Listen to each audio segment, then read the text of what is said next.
Ring road ఎట్లయితే హైదరాబాద్ని change చేసి హైదరాబాద్ 2.0 అయిందో, regional ring road will become Hyderabad 3.0.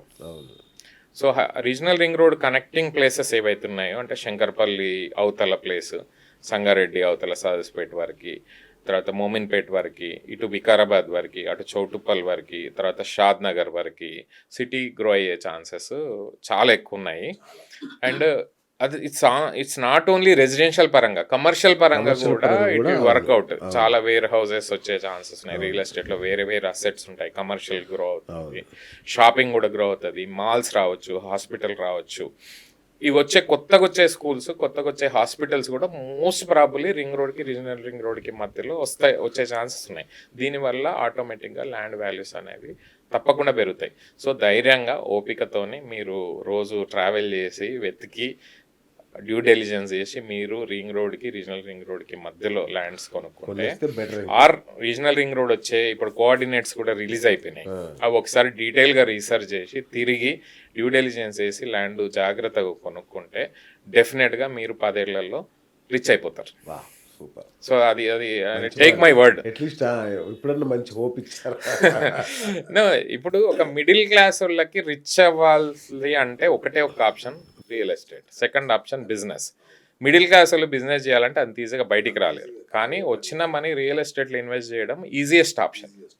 ఎందుకంటే అసెట్ ఉంటుంది, మీరు అగ్రికల్చర్ చేసుకోవచ్చు, కావాలంటే పండ్ల చెట్లు పెట్టుకోవచ్చు కొన్ని రోజులు వాల్యూ పెరిగేంత వరకు, దాన్ని ప్రొటెక్ట్ చేసుకోవాలా.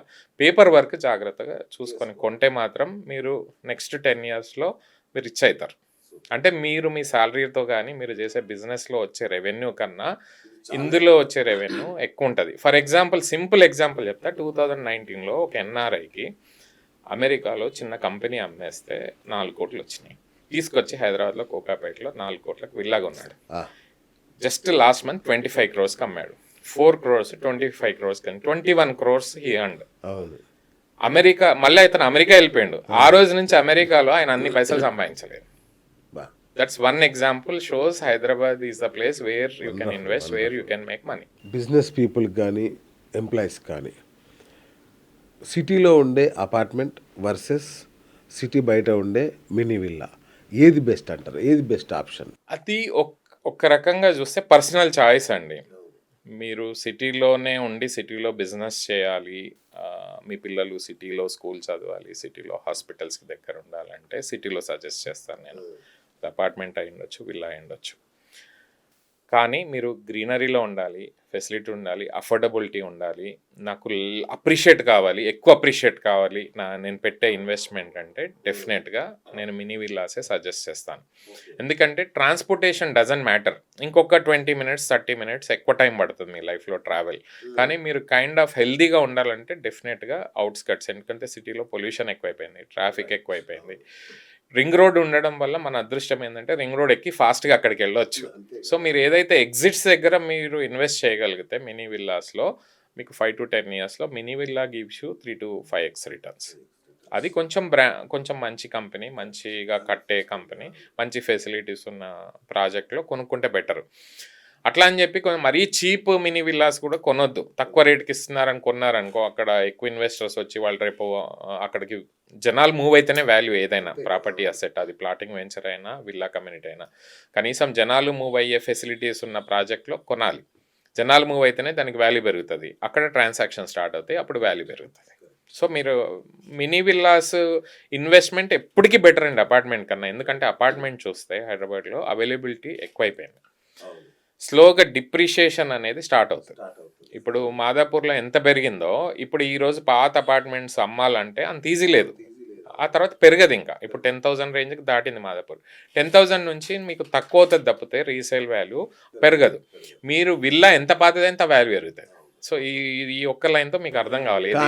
కానీ ఇక్కడే అసలు పాయింట్ ఉంది. ఫ్యామిలీ, అమ్మ నాన్న భార్య, 2 పిల్లలు, ఇట్లా పెద్ద కుటుంబం ఏదైతే ఉంటుందో వాళ్ళకి ఈ యొక్క అపార్ట్మెంట్ కమ్యూనిటీ అనేది చాలా బాగుంటుంది యాక్చువల్గా. ఇది బెటరా, లేదంటే దూరంగా సిటీకి దూరంగా ఒక ఐసోలేషన్ కానీ అట్లా ఉండడం, మినీ విల్లాలో ఉండడం కరెక్టా? ఏది బెటర్ ఈ విషయానికి వస్తే ఈ పాయింట్? ఇప్పుడు విల్లాలో 2 రకాలు ఉన్నాయండి. ఒకటేమో ఇండిపెండెంట్ విల్లా, మీరు గేటెడ్ కమ్యూనిటీ కాకపోవచ్చు, గేటెడ్ కమ్యూనిటీ ఉండి పెద్ద కమ్యూనిటీ ఉండి 30-40 ఎకరాలు ఉన్న విల్లా కమ్యూనిటీలో మీరు వెళ్ళింటే ఆల్మోస్ట్ అపార్ట్మెంట్లో ఉన్న కమ్యూనిటీ అక్కడ ఫామ్ అవుతుంది. అపార్ట్మెంట్లో ఏం చేస్తారో అక్కడ కూడా ఉంటారు, అక్కడ కూడా క్లబ్ హౌసెస్ ప్రైవసీ ఉంటాయి. ఎక్కువ ఉంటుంది కదా. యా, మీకు ప్రైవసీ ఉంటుంది కదా, అది కూడా అడ్వాంటేజ్. అపార్ట్మెంట్లో కూడా it depends on your personality. ఇప్పుడు నువ్వు అపార్ట్మెంట్లో రిస్ట్రిక్ట్ అయి కూర్చుంటే నీకు ఆ కమ్యూనిటీ ఉండదు. So if you are social, it doesn't matter villa community అయినా ఏదైనా, యూ విల్ హ్యావ్ ఫ్రెండ్స్. డెఫినెట్గా ఇప్పుడు చూస్తే విల్లా కమ్యూనిటీస్లో మా ఫ్రెండ్స్ ఎంతో మంది ఉంటారు కదా, మంచి నెట్వర్క్ ఫామ్ అయింది అందరు. మీకు విల్లాస్లో అడ్వాంటేజ్ అంటే హోమోజీనియస్ కమ్యూనిటీ ఉంటుంది. అవును, అంటే ఒకటే ఇన్కమ్ లెవెల్ ఉన్న వాళ్ళు ఎక్కువ మంది ఉంటారు. సో ఆస్పిరేషనల్ ఉంటారు. సో వాళ్ళతో మనం కలిస్తే బిజినెస్ పర్స్పెక్టివ్లో, సోషల్ పర్స్పెక్టివ్లో, పార్టీ చేసుకోవడంలో, ఐడియాస్ పరంగా విల్లా కమ్యూనిటీస్లో చాలామంది కలిసి బిజినెస్లు చేశారు, వెంచర్స్ చేశారు, అలాంటివి జరిగినాయి విల్లా కమ్యూనిటీస్లో.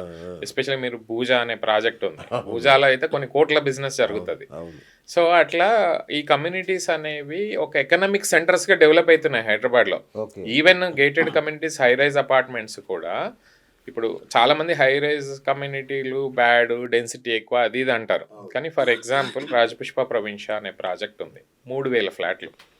కానీ ఒక 3000 ఫ్లాట్ల అపార్ట్మెంట్స్లో ఎంత ఎకనమీ ఉంటుంది మీరు అర్థం చేసుకోండి. 3000 మందికి మేడ్స్ కావాలి, కార్ డ్రైవర్స్ కావాలి, క్విక్ కామర్స్ కావాలి, క్యాబ్స్ కావాలి, కొన్ని వేల మందికి ఇన్కమ్ జనరేటింగ్ ఆపర్చునిటీ ఆ ఒక్క కమ్యూనిటీ వల్ల అయింది, ఒక ఊర్లాగా అయిపోయింది.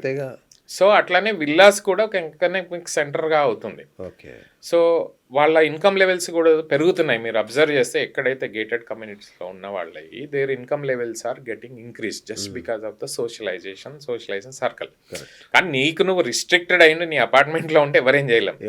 But if you are social you can, it's doesn't matter, apartment అయినా విల్లా అయినా ఆల్మోస్ట్ సేమ్ ఉంటుంది. ఎమ్యూనిటీస్ విషయం ఎట్లుంటుంది సార్? స్విమ్మింగ్ పూల్ కానీ, క్లబ్ హౌస్? ఇప్పుడు వచ్చే ప్రాజెక్ట్, పాత ప్రాజెక్ట్స్ లో ఇన్ని ఫెసిలిటీస్ లేవు, కానీ లేటెస్ట్ గా వచ్చే ప్రాజెక్ట్ లో ఇలాంటి ఫెసిలిటీస్ లేకపోతే యూజర్సే కొనట్లేదు. సో ఆల్మోస్ట్ అన్ని ప్రాజెక్ట్స్ లో ఒకేలాగా ఫెసిలిటీస్ ఇస్తున్నారు. అంటే మీకు క్లబ్ హౌస్ అవ్వచ్చు, గ్రీనరీ అవ్వచ్చు, గార్డెన్ స్పేస్ అవ్వచ్చు, పూల్స్ అవ్వచ్చు. కొన్ని విల్లా ప్రాజెక్టులు అయితే విల్లాలోనే చిన్న మినీ పూల్ ఇచ్చేస్తున్నారు. ఈవెన్ అవుట్స్కట్స్ లో జరిగేవి మీ మినీ విల్లాస్ అన్నారు కదా, దానిలో కూడా చిన్న విల్లా కూడా ఇస్తారు, చిన్న పూల్ కూడా ఇస్తున్నారు కొన్ని ప్రాజెక్ట్స్ లో. అట్లాంటి ఫెసిలిటీస్ ఉన్నాయి. విల్లాస్ కి అపార్ట్మెంట్స్ కి పెద్ద కమ్యూనిటీ లెవెల్లో, అమ్యూనిటీస్ లెవెల్లో పెద్ద డిఫరెన్స్ ఉండదు. విల్లాస్ వర్టికల్ గా ఉంటుంది, ఇది హారిజాంటల్ గా ఉంటుంది, అంటే మోర్ గ్రీనరీ. సెక్యూరిటీ విషయంలో, సెక్యూరిటీ పరంగా కూడా గేటెడ్ కమ్యూనిటీలో సెక్యూరిటీ ఉంటుంది, అంతా థర్డ్ పార్టీకి ఇచ్చేస్తున్నారు security. Apartment is more secured ఆబ్వియస్గా, ఎందుకంటే ఇట్స్ వర్టికల్ కదా, అపార్ట్మెంట్ ఈజ్ మోర్ సెక్యూర్డ్. విల్లాలో there are chances that people might barge in inside, but ఇప్పుడు కాకపోతే జాగ్రత్తలు, ఎవరి జాగ్రత్తలు వాళ్ళు తీసుకుంటున్నారు. ఆయన ఆబ్వియస్లీ ఇప్పుడు ఎవరు కూడా మన వాళ్ళు క్యాష్లు ఇవన్నీ ఉంచుకోవట్లేదు కదా, ఆల్మోస్ట్ జీరో అవుతుంది. ఇంకా మూవింగ్ ఫార్వర్డ్ 4-5 yearsలో మనకు అసలు రెగ్యులర్ మనీ అంటూ ఉండదు. ఈవెన్ బంగారం గింగారం కూడా ఇంతకు ముందు ఎవరు కొని దాచుకునే పరిస్థితి కూడా లేదు, బ్యాంక్ లాకర్స్ లో పెట్టేసుకున్నారు.